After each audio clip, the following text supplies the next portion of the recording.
Il est l'heure d'aborder le dernier thème de notre convention, vers une modernisation de la profession. Alors j'invite à me rejoindre Madame Henriette Chaubon, magistrate honoraire à la Cour de cassation, et Maître Édouard de Lamaze, avocat, qui sont tous les deux co-auteurs du rapport de mission sur l'avenir de la profession d'opérateur de vente volontaire.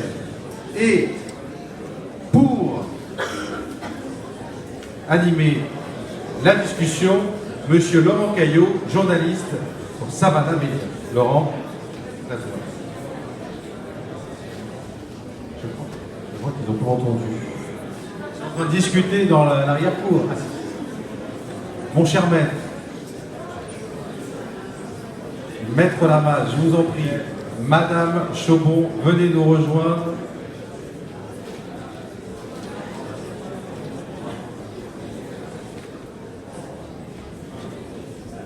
Pour la troisième partie de cette table ronde, le thème est ambitieux vers une modernisation de la profession. Nous recevons deux spécialistes qu'il est à peine nécessaire de présenter, c'est pour ça que je vais vous les présenter. Nous avons avec nous Henriette Chaubon, qui est magistrate honoraire. Plus on est fou, plus on rit. Alors nous avons dans un premier temps Henriette Chaubon, qui est magistrate honoraire à la Cour de cassation, et Maître Édouard de Lamaze, avocat, qui sont tous les deux co-auteurs du rapport de mission sur l'avenir de la profession des opérateurs de vente volontaire. Dans un deuxième temps, nous pourrons échanger avec la présidente Morin-Desailly, présidente de la commission de la culture au Sénat, qui est l'auteur d'une proposition de loi, et ensuite Sylvain Maillard, député de Paris, lui aussi auteur d'une proposition de loi. Donc nous aurons un match des législateurs qui s'annonce absolument passionnant. Alors, commençons par le rapport Morin-Desailly. Je vais trahir une confidence que viennent de me faire ses co-auteurs, sous le sceau du secret, mais comme nous sommes entre nous, je me sens autorisé à en parler. Ils sont, m'ont-ils dit, particulièrement fiers d'être les auteurs d'un rapport qui, pour une fois, ne finit pas dans un tiroir. Rapport qui devient, et nous en avons la preuve ce soir, grâce au législateur, qui est en passe de devenir réalité, et grâce enfin avec, évidemment, l'action intense du CIMED. Alors, la première question qui s'adresse un petit peu à vous deux, dans le rapport que vous avez remis à la garde des Sceaux en 2018, vous dressez un bilan pour le moins contrasté de la situation des ventes volontaires en France.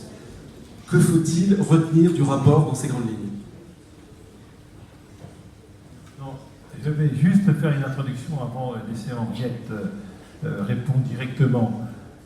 Tout d'abord, nous sommes heureux de pouvoir effectivement vous parler de ce rapport qui nous a pris quelques temps. Merci à tous ceux qui ont bien voulu être auditionnés et avoir vraiment apporté beaucoup de lumière, beaucoup de réflexion. Pour Henriette et moi, ça n'a pas été trop difficile, j'allais dire, d'accepter de le réaliser parce qu'il y avait, je crois, une sorte de compétence innée du fait même qu'on s'était connus à l'époque, en 2000. Donc au fond, on a eu assez spontanément à pouvoir répondre aux questions. Ça a été pour nous assez facile et agréable. Mais je laisse maintenant Henriette répondre aux questions précises. Merci beaucoup, Édouard. Et j'ajouterai que nous avons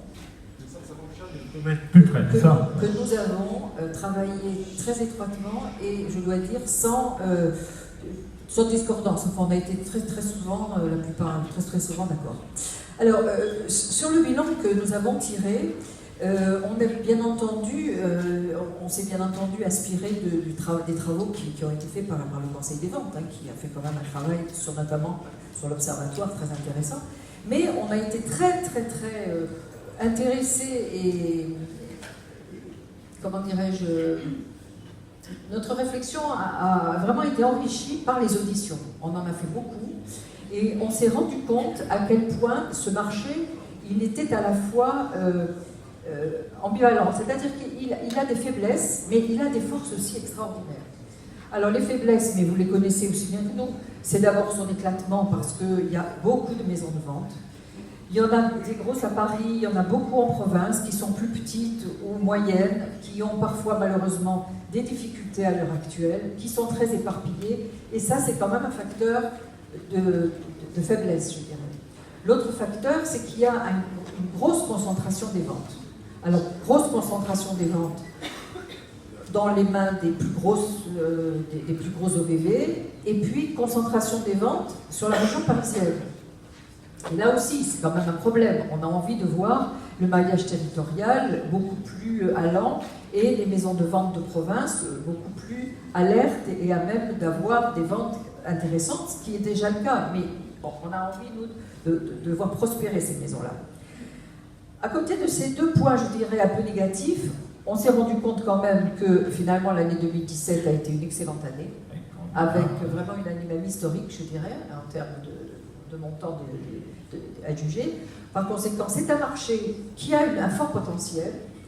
Et puis on s'est rendu compte aux auditions que vous, les professionnels, vous représentez un fort potentiel. C'est-à-dire qu'on a trouvé des gens qui sont passionnés par leur métier, qui ont des idées, qui ont envie d'avancer, qui ont envie de voir que ce marché prospère. Et ça, je trouve qu'aujourd'hui, compte tenu des difficultés que l'on a dans tous les domaines, c'est une force que les professionnels portent ce message-là, et on a essayé de le relayer. On a essayé, bien entendu, de les aider à travers notre rapport.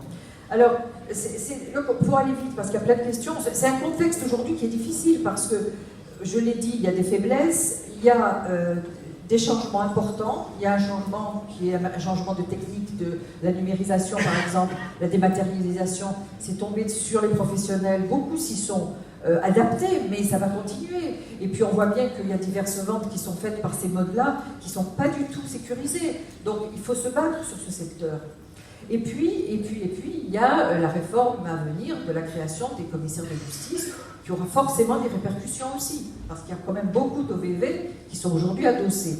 Donc vous voyez, c'est un marché qui est à la fois en difficulté à certains égards, mais très porteur, et porteur parce qu'il y a des professionnels qui le sont. Et ça, je pense que du coup, ça nous a amené à envisager à la fois des mesures pour le marché, mais aussi à donner plus de responsabilité à ces professionnels qui aujourd'hui vont, et qui demain vont porter complètement les réformes. Parce que nous, on est à un moment donné, mais les réformes, voilà, il faudra les mettre en œuvre, et c'est eux qui les mettront en œuvre. Oui, je crois que le premier arbitrage qu'on a fait au regard de ce marché, c'est celui de s'appuyer sur les professionnels et de leur maillage. Alors je l'ai dit, on était déjà en relation avec eux, mais on a essayé de se détacher des problèmes du grand marché de l'art pour vraiment voir quels étaient les acteurs de ce marché. Et c'était la mission qui nous était donnée par la ministre garde des Sceaux, c'était de regarder la question à travers la profession, les professionnels, puisqu'il y a plusieurs professionnels qui interviennent dans cette activité, que ce soit, comme Henriette Souvent vient de le rappeler, les commissaires de justice, enfin les futurs commissaires de justice, mais également les notaires, les huissiers, encore pour longtemps, ils seront encore en fonction. Donc il fallait que nous nous vraiment positionnons au regard de ces professionnels. Et vous verrez, dans les décisions, les questions que vous allez nous poser, chaque fois, nous sommes repositionnés à cet égard, et notre principale action, détermination et décision a été tournée autour de ce maintien des 640 professionnels, 360 maisons de vente. Voilà. C'est vraiment ce qui nous a conduit dans cette réflexion. Votre rapport comporte 41 propositions qui sont variées, qui sont concrètes. Quelle est la philosophie générale de ces recommandations, notamment vis-à-vis de l'esprit entrepreneurial qui anime la profession? Est-ce que le commissaire-priseur doit devenir encore plus un entrepreneur demain? Oui, je crois que là, notre rapport a été aussi tout de suite orienté, puisqu'il était vers les professionnels, c'est en faire des acteurs économiques à part entière. Cette situation est un peu masquée actuellement par cette dichotomie entre les futurs commissaires de justice et opérateurs de vente volontaire, situation un peu hybride. Donc, ce que nous avons décidé tout d'abord de proposer, c'est de restituer à ces professionnels leur titre, leur honneur. Je suis un professionnel libéral, quand je me présente, je suis avocat. Je suis positionné comme avocat, je suis avocat de la défense, avocat de conseil, je suis d'abord avocat.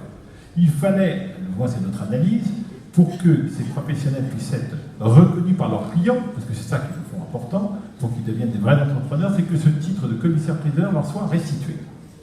Il a été, pour des raisons historiques, retiré en 2000, je n'y reviendrai pas, on n'y reviendra pas, c'était d'ailleurs pas du tout l'objet de notre rapport, mais de restituer ce rôle de commissaire-priseur, ce titre de commissaire-priseur.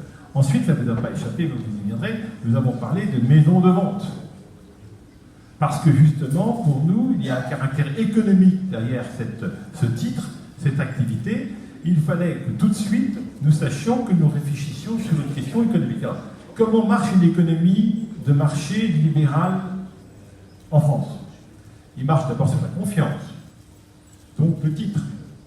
Il marche sur l'assurance que les clients ont, que le professionnel a des compétences. Donc c'est le problème de la formation. Il marche également sur les investissements.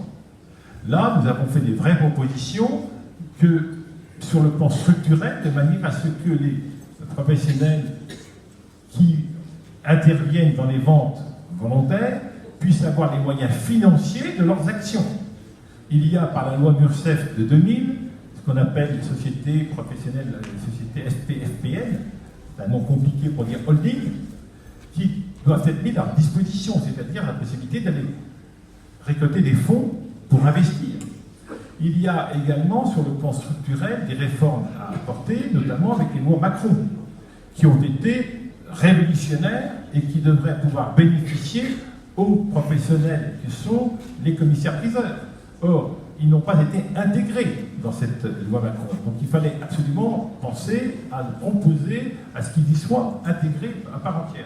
Il fallait également revoir le problème de la formation, ça c'était une instruction spécifique de la garde des Sceaux, pour que cette formation soit entrepreneuriale.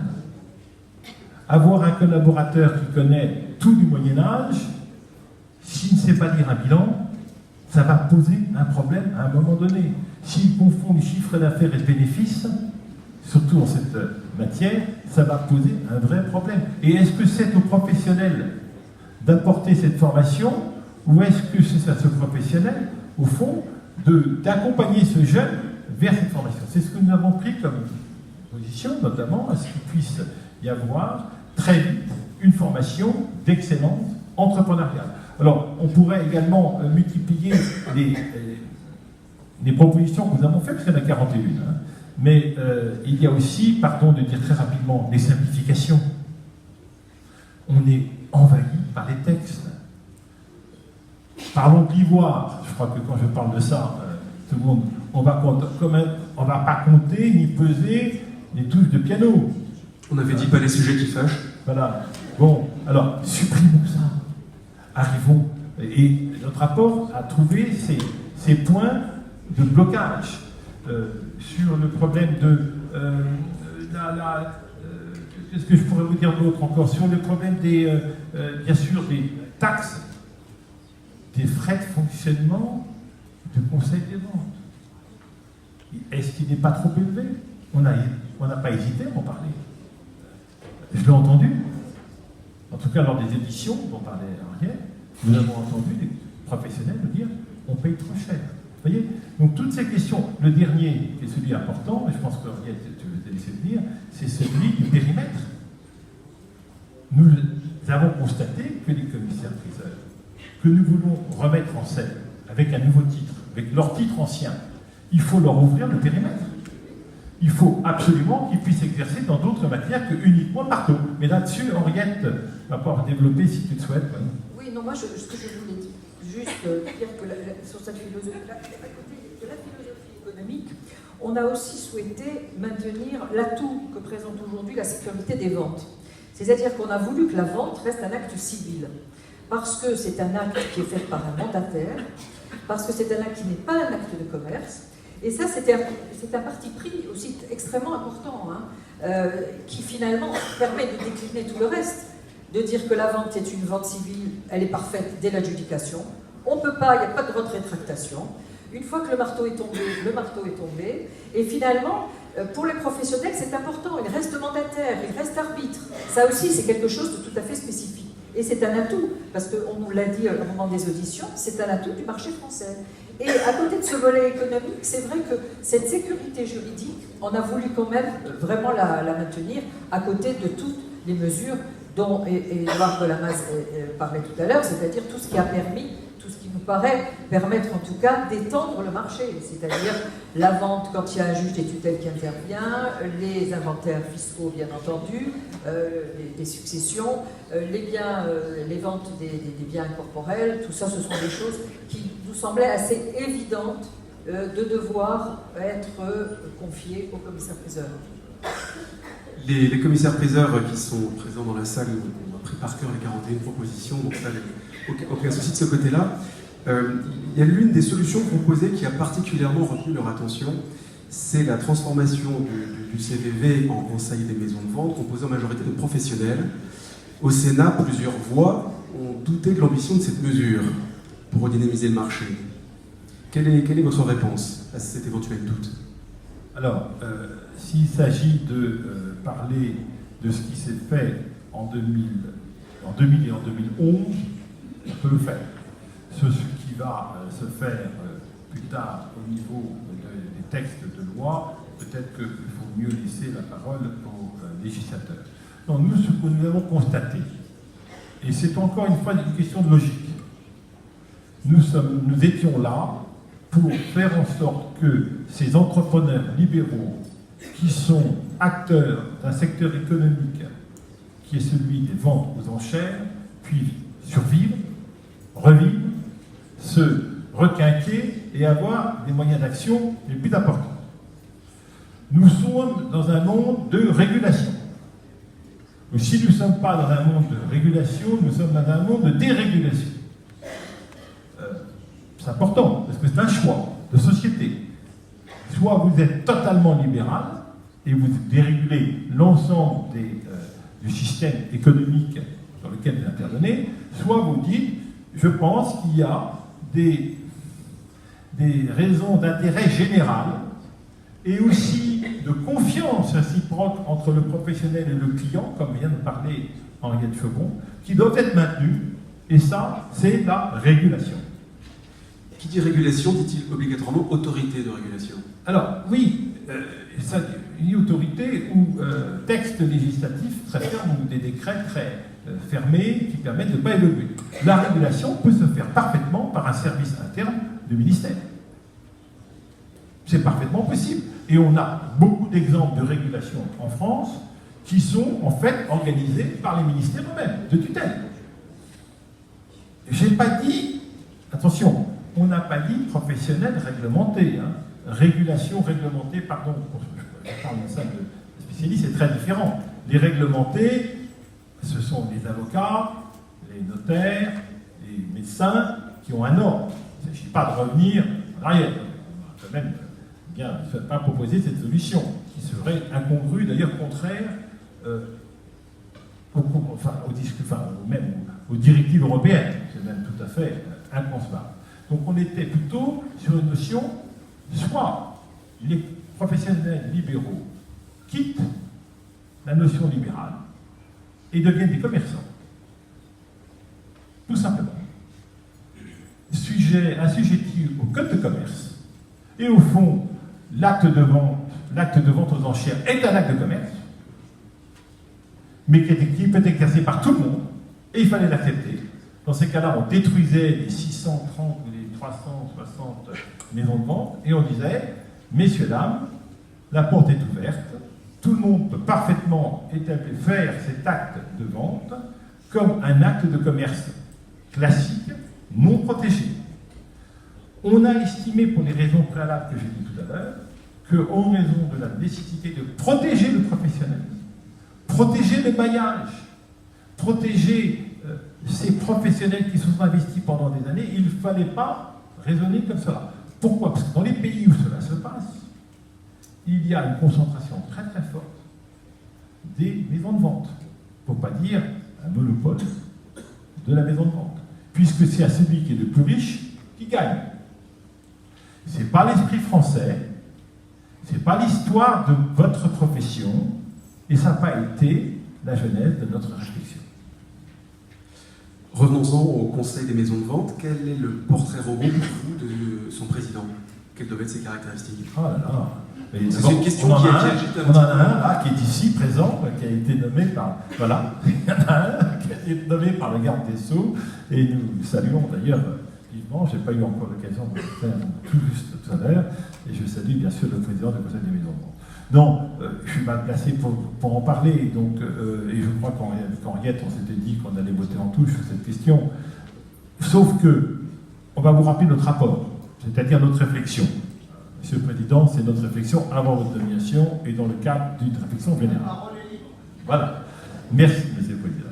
Non, notre réflexion a été de dire qu'il fallait faire des choix, là encore. Comme je parlais des tout libéral, commerçant ou réglementé, il faut faire un choix. Soit on donne majorité aux professionnels et on leur rend l'outil et on leur fait confiance pour réguler une activité dans l'intérêt général, soit on ne fait pas confiance. Nous étions partis du principe qu'on allait faire confiance aux professionnels libéraux, donc leur donner la majorité. Bon. Ceci dit, on ne voulait pas refaire un ordre, pour des raisons expliquées, et pour des raisons tout à fait évidentes sur le plan européen. Donc il fallait trouver une solution qui soit, je veux dire, chavala, entre d'un côté les professionnels et l'autre le ministère. Et il fallait que l'un, à défaut de faire quelque chose à part égalitaire, ce qui est toujours un peu compliqué, soit majoritaire par rapport à l'autre. C'est ce qui nous a conduit à dire les professionnels doivent être majoritaires.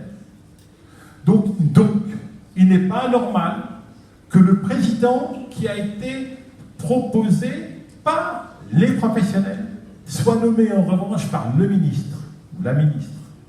C'est-à-dire qu'il y ait un lien parfait entre la volonté des professionnels et l'autorité du ministre. Ça fonctionne dans beaucoup d'institutions, c'est-à-dire que le président est nommé par le ou la ministre et sur proposition des professionnels. Alors, vous allez me dire, ça marche à tout seul ou pas? Non, ça ne marche pas si la ministre décide de ne pas le faire. Elle a ses bonnes raisons et elle l'explique au Conseil. C'est notre démocratie du système qu'on a trouvé, mais il y en a d'autres. Et les parlementaires qui sont là vont trouver d'autres solutions. On est très ouverts là-dessus. Nous, ce que nous avons insisté, c'est que les professionnels devaient être d'abord majoritaires. Et bien évidemment, à partir du moment où ils sont majoritaires et qu'un président, on revient à votre question, est nommé, il faut qu'il y ait l'accord des professionnels, parce que sinon ça ne peut pas marcher. Merci, mais il y a une autre question que j'aimerais aborder, qui est la partie disciplinaire. Là, vous m'avez dit tout à l'heure, C'est pour la magistrate. Moi, je suis trop libéral, trop défense. La vieille stratégie dite good cop, bad cop. La répression, c'est les magistrats. Bon, alors, je vais complètement assumer ce rôle. Vous préconisez le maintien du pouvoir disciplinaire au sein du futur On est d'accord. dans des commissions indépendantes, quand d'autres tendent à confier la discipline aux tribunaux de droit commun. Les spécificités de ces ventes justifient-elles ce maintien? Alors, visiblement oui, mais... Je vais vous faire part de notre réflexion sur ce point, parce que je pense que c'est un aspect important des choses, au regard des pouvoirs et, je dirais même, de l'avenir, à mon avis, du Conseil des maisons de vente. Comme l'a très bien dit Édouard Lamaze, l'idée c'est la philosophie, c'est l'économie, la croissance du marché, et parallèlement, donnons les pouvoirs aux professionnels de prendre un peu leur destin en main quelque part. Bon, mais allons jusqu'au bout des choses à ce moment-là. Ça veut dire qu'un conseil des maisons de vente qui va demain faire de la régulation, qui va surveiller les ventes, qui va édicter des règles déontologiques, nous estimons que c'est lui qui a théoriquement, logiquement, le droit de revendiquer la possibilité de prononcer des sanctions lorsque des professionnels ne se comportent pas bien, lorsque une vente, il y a eu des difficultés, etc. Alors ce qu'on a proposé, c'est finalement quelque chose qui existe dans beaucoup d'autorités de régulation, c'est-à-dire un collège, et à côté du collège, une instance destinée à rendre la discipline. Alors on a été même On pense à l'AMF, hein, bien sûr. l'AMF et la Commission de régulation de l'énergie. Ça fonctionne exactement de cette façon. C'est-à-dire il y a un collège qui prend des délibérations, et puis à côté, vous avez une instance qui prononce des sanctions. On a même été jusqu'à envisager que cette instance pourrait régler des règlements de différends purement professionnels entre des commissaires-priseurs. Mais je vous parlais de la discipline, donc je m'attache surtout à parler de la discipline. La discipline, c'est le bras armé. Donc demain, si le conseil des maisons de vente n'a pas la discipline, je pense qu'il va perdre quand même beaucoup de son autorité, de son pouvoir. Il a la responsabilité de la sécurité des ventes, la responsabilité de la déontologie. C'est lui qui va surveiller. Donc donner finalement la discipline à cette instance, c'est installer sa légitimité, c'est accroître sa crédibilité, parce que c'est comme ça qu'il édicte des règles et qu'il les sanctionne. Et ce que nous avons prévu est un système, à mon avis, qui est imparable, si vous permettez cette... c'est que aujourd'hui, le Conseil des ventes, il a la discipline. Et ça pose problème, notamment au regard des dispositions de la directive européenne, que vous connaissez aussi bien que moi. Mais ce que nous avons proposé, c'est quelque chose de différent. C'est que, justement, de séparer le collège d'un côté et de l'autre côté, de créer une instance de sanction où là sont les magistrats. Les magistrats, ils ne sont plus dans le collège, ils sont dans l'instance de sanction et ils sont assistés d'un professionnel qui est un professionnel à la retraite depuis plus de 5 ans, parce que la directive le permet, et c'est ce professionnel qui va pouvoir les éclairer. Parce que, je ne devrais pas le dire, je suis magistrat et j'ai été magistrat toute ma vie, mais je dis, ce marché, il a quand même une grande spécificité. Aujourd'hui, il faudrait former des magistrats, pour que les magistrats, pour qu'ils puissent rendre des décisions éclairées. C'est pas simple de savoir comment doit se comporter un commissaire-priseur, comment doit se dérouler une vente, quelles sont les règles déontologiques à respecter, les plus importantes, etc. Donc, moi je dis, donnons à cette instance, donnons à cette instance la possibilité d'aller jusqu'au bout de sa légitimité, c'est-à-dire, elle édicte des règles et elle les fait respecter. Voilà, je crois que j'ai... Non, mais les deux mots-clés, Henriette, tu viens de dire, c'est d'abord la discipline organisée par les directives européennes, directives services, hein, c'est très clair. Et ça, on a fait une analyse complète avec les services justement du ministère et du Premier ministre là-dessus, qui ont été très utiles. On a un cahier des charges, on a une route à tracer, on ne peut pas la dépasser. C'est trop important, vous savez tous en plus, le problème de l'instruction, le problème de la sanction sont des éléments essentiels, l'indépendance notamment, le fait qu'un professionnel ne peut pas juger l'un de ses collègues en exercice, parce que là, il y aura des problèmes de concurrence et de défiance. Donc, on avait une feuille de route tout à fait claire qu'on a appliquée. Ce qu'on a apporté de plus, c'est le fait que on s'oppose à l'une des règles. Attendez, tout le monde me dit on a fait trop plaisir au CIMEL. Vous connaissez le CIMEL? On ne fait jamais trop plaisir au CIMEL. Alors, il paraît qu'on a fait trop plaisir au CIMEL. Mais moi, je vais vous dire, voilà un point sur lequel on n'a pas suivi le CIMEL. Le CIMEL a souhaité que l'ensemble des sanctions et des possibilités de sanctions soient transmises au juge de droit commun. Alors, Henriette a rappelé qu'elle était magistrat, moi je vous rappelle que je suis avocat. Nous réclamons tous avocats depuis longtemps la spécialisation de nos juges. C'est fondamental. Quand je passe 300 heures sur un dossier, je sais que le juge va y passer 3 heures, je veux espérer qu'il y connaisse à la question, qu'il soit quand même spécialisé. Or, désolé de vous le dire, il n'y a pas suffisamment d'affaires pour qu'un juge se dise tout d'un coup, un jour, tiens, ma section va se spécialiser en cette matière. Ce n'est pas possible, ce n'est pas crédible, ça n'existe pas. Regardez l'arbitrage en France, qui est extrêmement important, qui concerne vraiment une source très importante de conflits et de résolution de conflits. On a du mal à garder une chambre spécialisée.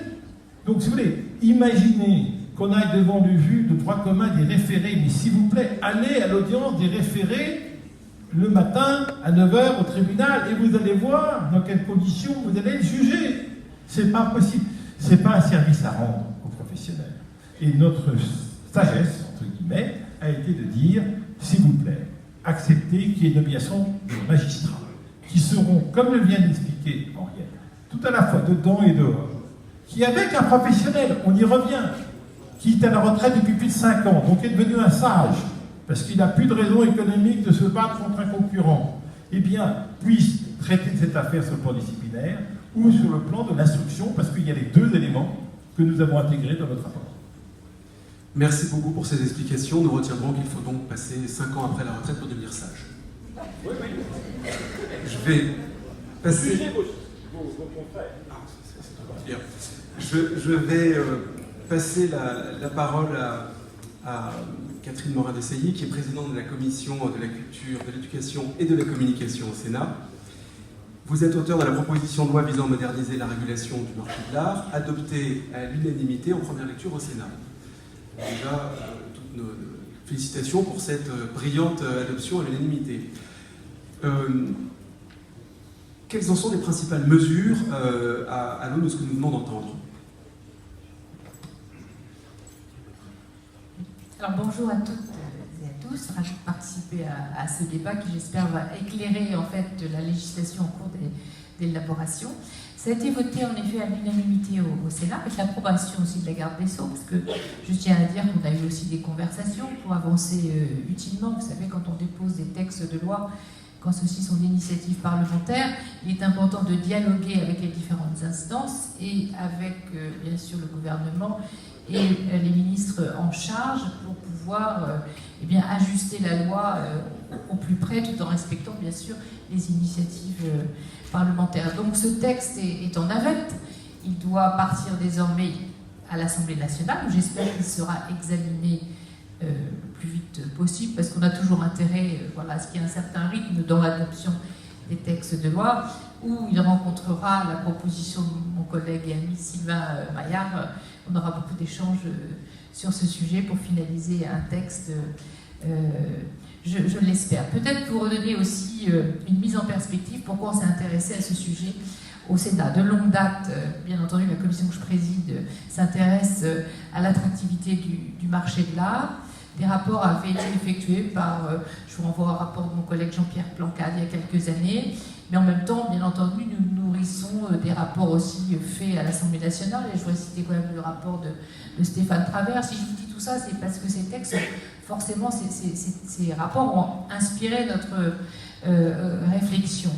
En mars 2018, avec mon collègue Philippe Bas, président de la commission des lois, puisque finalement ces textes relèvent de la commission des lois, nous avons souhaité organiser une grande journée de réflexion sur la question de l'attractivité du marché de l'art, et donc 2 tables rondes, une qui associait les professionnels de la vente et une autre qui concernait la régulation proprement dite. Et bien entendu, les conclusions de cette journée, elles renvoient un petit peu au rapport de Mme Chaumont et de M. Delamas, puisqu'on a exploré en réalité un certain nombre de problématiques liées à l'attractivité, ou plutôt au déficit d'attractivité peut-être du marché de l'art et la perte de la France dans la compétition mondiale sur ce sujet, en tout cas dans la concurrence il existe. Et donc, tout ce que nous avons conclu ce jour-là n'a pas vocation à se transformer en loi. Il y a des dispositions à prendre d'ordre fiscal, etc. Mais c'était un petit peu faire un tour d'horizon. Il a émergé de cette journée, en réalité, cette problématique de la régulation du marché qui peut-être n'avait pas poussé assez loin sa modernisation. Voilà, tout simplement. Donc on a voulu poursuivre les travaux. En tout cas, je m'y suis attelée. J'ai commencé à auditionner un certain nombre de personnes. Dans l'entrefaite, la garde des Sceaux a confié ce rapport. Elle a eu cette excellente idée à Mme Chaumont et M. Delamas, un rapport pour lequel j'ai eu aussi l'honneur d'être auditionnée. Donc c'était un peu des allers-retours en fait de réflexion que nous avions tous à ce moment-là. Et très vite, comme j'avais pas mal travaillé sur le sujet vu le calendrier, j'ai déposé un texte de loi très co-signé, parce que 77 sénateurs de plusieurs bancs politiques l'ont signé, pour vous dire que se sont préoccupés de cette Alors justement, cette vous attendiez-vous à ce consensus des différents groupes politiques du Sénat? Pas particulièrement, mais en même temps, vous savez, ce genre de texte, ça fait consensus, parce qu'il y a des évidences qui font que on a envie d'avancer utilement. ça ne fait pas appel à beaucoup de notions idéologiques, donc on est très rapidement dans le consensus sur ces sujets, et surtout, c'est qu'on avait pris soin de travailler tous ensemble. Lors de ces tables rondes, tous les sénateurs sont associés, 2 commissions sont associées, donc ça crée forcément du lien, on auditionne et on entend la même chose, on pose des questions, et voilà, ensemble, on obtient une réponse ensemble. Donc j'ai souhaité déposer ce texte, qui est un texte qui n'a pas prétention, et je réponds à votre question tout à l'heure que vous avez posée à M. Delamas, qui n'a absolument pas cette prétention, même si c'était évoqué dans le débat au Sénat, de régler la question de la compétitivité du marché de l'art. Absolument pas. C'est le programme. Non, mais voilà. Même si on peut noter que l'évolution de l'instance de régulation, depuis l'application, en fait, la transposition du droit communautaire, depuis l'irruption du droit communautaire, il a fallu, avec cette loi de 2010, faire évoluer la régulation.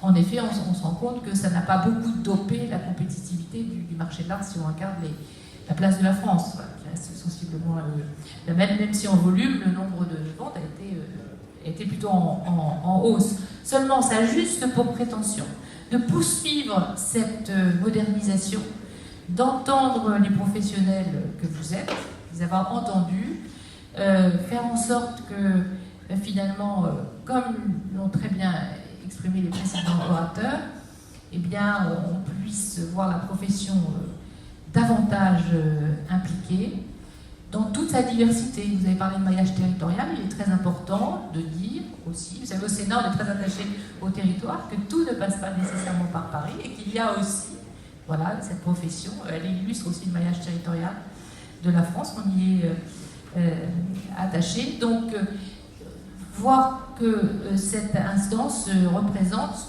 bien davantage qu'elle ne le faisait, l'ensemble qu'elle fait jusqu'à maintenant, l'ensemble de la profession. Voilà. Grosso modo, c'était cette impression qui était ressortie cette journée, que voilà, ils ne se sentaient pas représentés, alors que les cotisations, l'autorité fonctionne sur les cotisations des professionnels. Ils avaient l'impression que la réglementation était peut-être un peu tatillonne et que finalement il y a des grands sujets qui n'étaient pas forcément aussi bien abordés que ceux-là. Voilà, donc dans la poursuite bien sûr s'inspirant du droit européen, enfin respectant le droit européen, retravaillant à partir du rapport. Hein. Je crois que en fait, nos 2 co-rapporteurs, ils ont tout dit. Hein. Ce qui est dans le texte de loi, c'est issu de leurs 40 propositions, ni plus ni moins. Alors peut-être ont-ils tout dit, mais il y a un sujet, sans faire de fixation sur la question, mais sur lequel j'aimerais revenir, qui a fait l'objet de débats avec la garde des Sceaux, et qui est la présidence du futur Conseil des maisons de vente. Et j'aimerais avoir votre opinion. Est-il préférable d'avoir un président issu de la majorité professionnelle ou désigné parmi les personnalités qualifiées?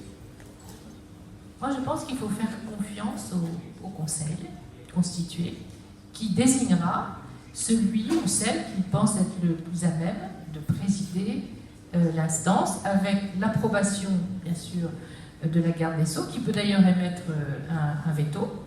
Et on y retourne et on désigne une autre personne, dans la mesure où, en plus, les professionnels disposeront, si le texte de loi est poursuivi ainsi, de la majorité. Il semble difficile d'exclure que ça puisse être un professionnel, dans la mesure où il y aura une majorité de professionnels. Voilà, avec représentant, bien sûr, d'un ministre de la Culture, ministère de la Culture, de la Justice. On a veillé aussi à cet équilibre. Maintenant, si on devait discuter de cela, que ça ne pouvait pas être le cas, et si la garde des Sceaux voulait absolument la main sur la nomination en direct, comme ça se fait pour nombre d'autorités de régulation aujourd'hui, et il faudrait de toute façon adopter une procédure qui consisterait à ce que cette nomination soit validée ou invalidée, je le proposerai ainsi, par le Parlement, par les chambres du Parlement compétentes, pour le moins. C'est la question de l'équilibre des pouvoirs. Mais en réalité, je plaide vraiment pour que le président soit issu de la proposition du Conseil, parce que je trouve, pardonnez-moi, je ne veux pas heurter la sensibilité de tous nos hauts fonctionnaires et toutes nos hautes administrations, mais je trouve que c'est bien aussi que la société civile puisse, les professionnels puissent avoir aussi des responsabilités de ce type, et que la mainmise constante voilà, de la haute administration sur un certain nombre d'instances, eh bien, c'était les conclusions d'ailleurs de la mission que nous avions conduite au Sénat, mon collègue Jacques Mézard, mon collègue Jean-Yves Dupont, sur l'analyse du fonctionnement des autorités de régulation en général. Merci pour ces précisions. Il est un sujet qui a été en revanche mis de côté, qui est la question du droit de reproduction des œuvres dans les catalogues des ventes volontaires. Est-ce qu'il faut en conclure que ce n'était pas le bon véhicule législatif pour aborder la question ? Oui, sans doute, parce que c'est un sujet qu'il faudrait reprendre là, pour le coup, aussi au niveau de la Commission de la Culture. Vous savez qu'on a aussi transposé les directives droit d'auteur, et qu'il y a tout un régime d'exception. Ça renvoie aussi au Code de la propriété intellectuelle. Il faut qu'aussi, c'est ce qu'a dit le rapporteur Jacqueline de Romilly, il faut un juste équilibre entre la prise en considération des coûts de fonctionnement de ces maisons des ventes, du fonctionnement de l'autorité, et en même temps la juste rétribution due aux auteurs. Donc elle a renvoyé plutôt d'ailleurs à un dialogue, des discussions entre les auteurs et voilà, les autorités de régulation. On peut reprendre cette question tout à fait et faire un petit rapport, ce serait peut-être utile. On prolonge et on approfondit ce sujet. C'était un petit peu précoce en l'état de la réflexion sur le sujet. Mais on l'a vu dans les tables rondes de cet après-midi, c'est un sujet qui tient vraiment à cœur de toute la profession en ce moment et qu'il va falloir aborder de front, un moment ou un autre. La transition avec monsieur le député Maillard va être toute naturelle. Je vais vous demander comment le Sénat envisage le dialogue avec le gouvernement et l'Assemblée pour trouver un compromis, s'il est trouvable, sur les questions de discipline, de la présidence, et surtout pour faire aboutir rapidement la réforme.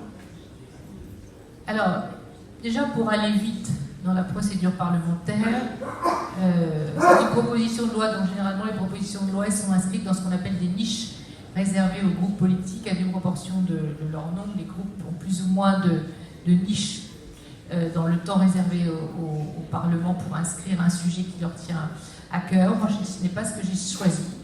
J'ai choisi de demander à mon collègue de la Commission des lois, s'il voulait bien, la Commission des lois s'en empare et l'inscrive à son ordre du jour. C'est ce qu'on a demandé et ça a été retenu. Ça a pris 4 heures de discussion, donc c'est pas quelque chose qui va préempter le débat parlementaire pendant des jours et des jours. Et moi, je suggérerais à mon collègue Sylvain Maillard qu'il fasse la même démarche vis-à-vis de la présidente de la Commission des lois de l'Assemblée nationale, parce que ça irait beaucoup plus vite, et ce, avec le soutien de la garde des Sceaux. Parce que s'il faut attendre une niche parlementaire à l'Assemblée nationale, un groupe politique qui accepte de l'inscrire et qui doit prendre aussi sa place, parce qu'il y a d'autres propositions de loi avant ça qui ont la priorité, on peut y être encore dans 3 ans. Je caricature un peu, mais voilà, donc c'est déjà comment dirais-je, quelque chose qui peut être résolu assez facilement. Après, dans le cadre de la navette, on discute, bien entendu. On n'a peut-être pas fait valoir encore tous les arguments pour justement faire en sorte que le président soit proposé par le Conseil, les maisons de vente désormais. Il y a la question aussi du renvoi vers les tribunaux de droit commun des questions de différents. Moi, je ne suis pas favorable parce que les tribunaux sont très encombrés et que souvent, il faut être réactif. Et la proposition qui a été formulée par le rapport est pour moi tout à fait excellente. Donc, je la soutiendrai, mais on aura des débats. Merci, Madame la Présidente. Monsieur le député, je vous ai tourné d'autres tout à l'heure. N'y voyez pas malice. La scène est ainsi faite. Vous êtes député de Paris, de la première circonscription qui regroupe une partie des 1er, 2e et 9e arrondissements, c'est cela, et 8e ici, bien sûr. Vous êtes porte-parole des députés de la République En Marche à l'Assemblée nationale et auteur d'une proposition de loi portant sur la modernisation des ventes volontaires de meubles aux enchères publiques. Ma première question revient sur votre 3e participation à cette convention. Vous étiez des nôtres il y a 2 ans, vous aviez dit que vous étiez à l'écoute de la profession. L'année dernière, vous avez dit que la profession avait été entendue. Qu'en est-il cette année ? Merci beaucoup. D'abord, je suis ravi de venir pour la 3e fois, vous avez raison. sur un sujet et sur une profession qui m'est chère, parce que moi j'ai vraiment découvert, non pas la profession, mais l'importance de la profession en tant qu'élu d'arrondissement, du 9e arrondissement, où j'étais maire adjoint en 2014, et où nous avons Dro, entre autres, et qui m'a particulièrement sensibilisé sur la profession et les difficultés, certaines difficultés auxquelles vous étiez confrontés et comment y trouver une solution. Et donc c'est pour ça, dans ce cadre, j'étais venu en 2017 vous dire qu'il fallait que nous avancions et que nous trouvions une solution à différents problèmes dont vous avez parfaitement parlé. Je ne vais pas faire un redite de ce qui a été dit, mais de faire en sorte que la profession, la magnifique profession de commissaire-priseur, vous avez la chance d'avoir une profession qui est un titre en lui-même, commissaire-priseur, qui fait rêver la France, le monde entier, qui veut dire quelque chose, qui porte des valeurs très fortes. Et il faut faire en sorte que ces valeurs perdurent et puissent largement prospérer. Moi, j'ai la chance d'être député ici, de la première circonscription, où le commissaire-priseur, beaucoup d'entre vous sont, mais au-delà de ça, où le rayonnement de votre travail est partie prenante de ce qui est Paris. Pardon, je parle beaucoup de Paris, on a dit qu'on ne parlerait pas que de Paris, mais non pas les circonstances, mais au-delà de ça, la ville en elle-même a besoin d'avoir aussi des commissaires-priseurs pour son attractivité, pour la culture. Vous faites partie intégrante du maillage et il était de mon devoir aussi d'accompagner ce développement.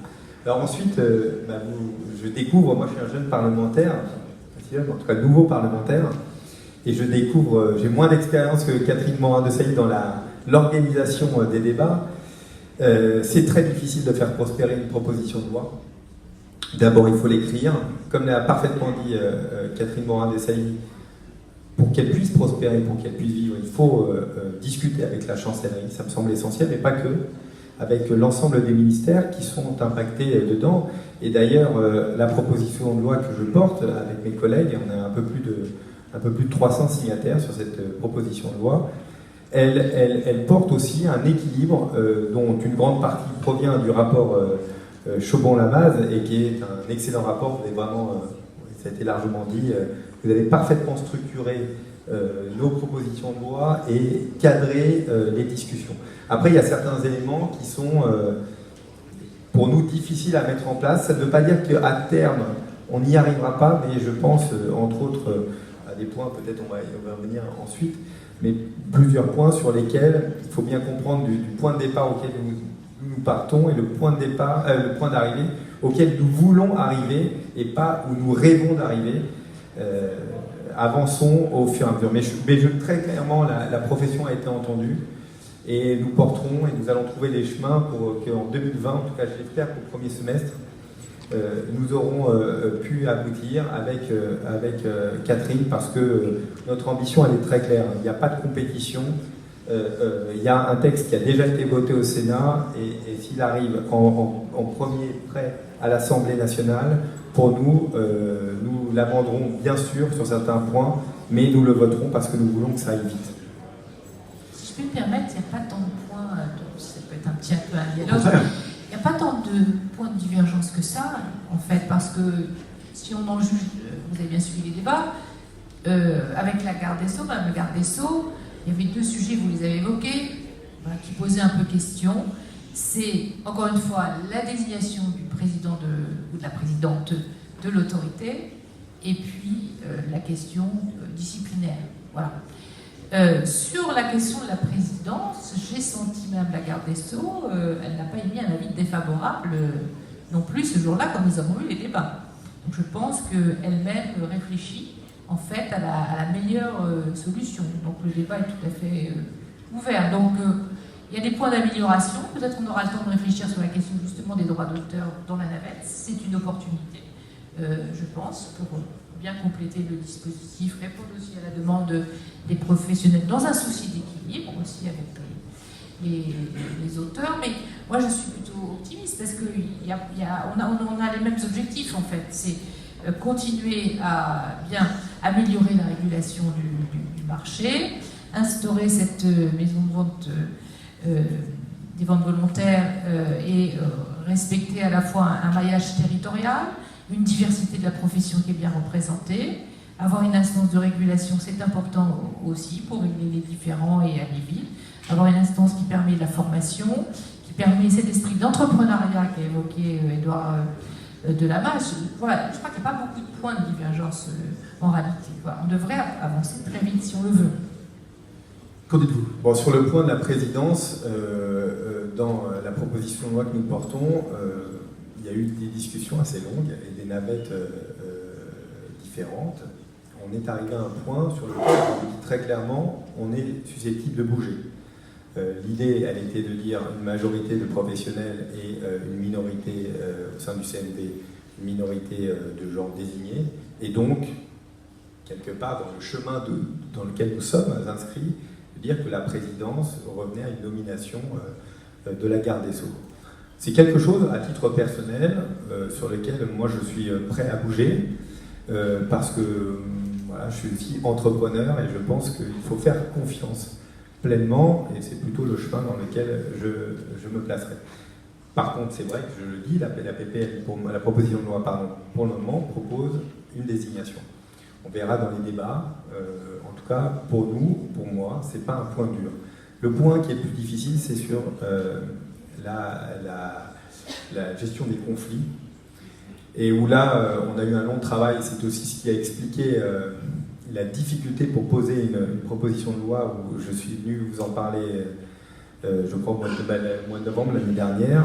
Et entre le travail et nous étions quasiment prêts, nous sommes vus au mois de mars, avril, quasiment prêts. Et là, des discussions assez dures se sont entamées, discutées avec le gouvernement sur l'organisation. Nous avons trouvé un point qui nous semble cohérent, avec une gestion et une médiation faite par les professionnels au maximum, mais de garder le TGI de Paris comme ultime recours pour tout ce qui peut toucher. Vous savez très bien à quel point Bercy est sensible à ça, sur blanchiment, sur des fraudes aggravées, enfin bref, un ensemble de conditions qui font que c'était compliqué de faire autrement. Voilà, donc là c'est plutôt un point dur, je le dis vraiment très clairement, parce que nous sommes dans une situation où nous partons pas de nulle part, pour le moment d'une organisation, nous allons vers autre chose. Peut-être que l'expérience dans quelques années, puisqu'on en fait régulièrement des réformes, 2000, 2011, une de 2020, peut-être dans la fois d'après, peut-être nous irons un peu plus loin. Mais c'est vrai que pour nous, c'est un point dur. Maître Delamaze, brûle de vous répondre. J'ai envie d'enfoncer le clou du rapport, hein, pas contre l'opinion, bien entendu, et encore moins dans le débat parlementaire que vous allez mener, toute indépendance n'est pas tout pleine pour nous. Non, ce que nous avons ressenti avec Henriette Choupon dans les auditions, et je le dis aux parlementaires, c'est que la présence d'un commissaire de gouvernement qui, au-delà de jeter la qualité immense qu'elle avait, et je crois qu'elle est dans la salle et je dis combien je suis conscient, il n'y a jamais eu de récrimination. Mais la présence d'un commissaire de gouvernement a été mal ressentie dans le cadre du vécu, on dit ça comme ça, depuis 2011 en tout cas, au Conseil des ventes. C'est une chose entendue que nous avons intégrée. Les commissaires de gouvernement, il faut le savoir, existent dans de nombreuses organisations ordinales. Vous l'avez dans l'ordre des médecins, vous avez dans l'ordre des pharmaciens, vous les avez dans les grands ordres professionnels, professions réglementées. Vous ne l'avez pas chez les avocats, parce que nous, les avocats, on a toujours considéré qu'on avait l'ordre de recevoir de personne, et encore moins du parquet. Alors, il n'est même pas question qu'un commissaire de gouvernement appartienne à notre ordre, hein, n'est-ce pas, Monsieur le Président? Voilà. Bon, mais à part cette spécificité de l'avocat, dans laquelle nous sommes très fiers, c'est d'avoir bouté dehors le commissaire de gouvernement, c'est-à-dire le parquet. Ce commissaire de gouvernement se retrouve dans les institutions ordinales des professions réglementées. Or, il est très rare, et même tout à fait, pour moi, pas connu, dans un organe de régulation. Parce que, vraiment, on parle de ça. On ne parle pas de mettre en ordre un ordre. On n'est pas là du tout pour mettre une situation. D'ailleurs, la profession en elle-même est surtout devenue, au regard de la définition de la Convention, de la directive européenne, une activité. Donc cette activité ne peut pas faire naître en tant que telle autre chose qu'un comité de régulation. Et là, les comités de régulation, ils fonctionnent avec ce qu'a expliqué Henriette Chaumont. Ça fonctionne comme ça. Et ça fonctionne bien pour des institutions régulées en France qui ont un intérêt général au regard d'une activité libérale ou commerciale ou financière pour la nef. Vous voyez ? Donc c'est au fond une logique de la démonstration qu'on veut apporter. Et je pense que toute autre décision qui serait prise risque de brouiller le message et surtout la colonne vertébrale, casser la colonne vertébrale de ce conseil, de ces maisons de vente. En tout cas, c'est comme ça qu'on l'a entendu. Mais Henriette, tu veux peut-être dire quelque chose d'autre. Je vais juste rajouter que dans les instances dont parlait Bob Lamas, c'est-à-dire aujourd'hui les autorités de régulation, où il y a un collège et une commission des sanctions, la commission des sanctions, elle rend des décisions, mais qu'il faut l'objet d'un recours devant la Cour d'appel de Paris. Je veux dire, ça ne s'arrête pas là. Il y a un recours devant la Cour d'appel de Paris, un pourvoi en cassation, et voilà, je veux dire, le juge judiciaire n'est pas, comment dit-on, n'est pas dépossédé de ce contentieux-là. Mais on a estimé, nous, qu'en première instance, c'était aux professionnels de montrer finalement, et de démontrer leur capacité à, quelquefois, peut-être faire un peu le ménage aussi, et de sanctionner ceux qui méritent de l'être. Ils sont nombreux dans la salle à vous écouter. Monsieur le député, une fois que la réforme sera adoptée, ne doutons pas qu'elle sera adoptée dans les plus brefs délais, une fois que les points durs auront été abolis, comment envisagez-vous la transition entre le CVV actuel qui vient d'être renouvelé et le futur CLV? Je vais vous faire une confidence, on espère surtout que ça aille vite. Très clairement, l'idée que nous avions tous, c'était de pouvoir aboutir à une réforme votée avant la fin de cette année. Ça n'a pas pu être le cas aussi par les événements que nous avons connus au début de l'année, qui ont chamboulé aussi très largement le calendrier parlementaire.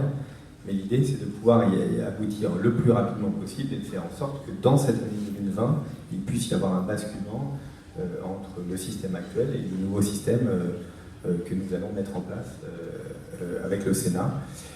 Et donc, m'engager, l'histoire montre que s'engager sur un calendrier précis n'est pas forcément aisé. Un pronostic. Voilà, moi mon objectif c'est vraiment d'aboutir avant la fin, à la fin de mai du premier semestre 2020. Faire en sorte de pouvoir partir en vacances avant que l'Assemblée, parce qu'on va fermer l'Assemblée pendant 3 mois cette année, parce qu'on a un problème de fuite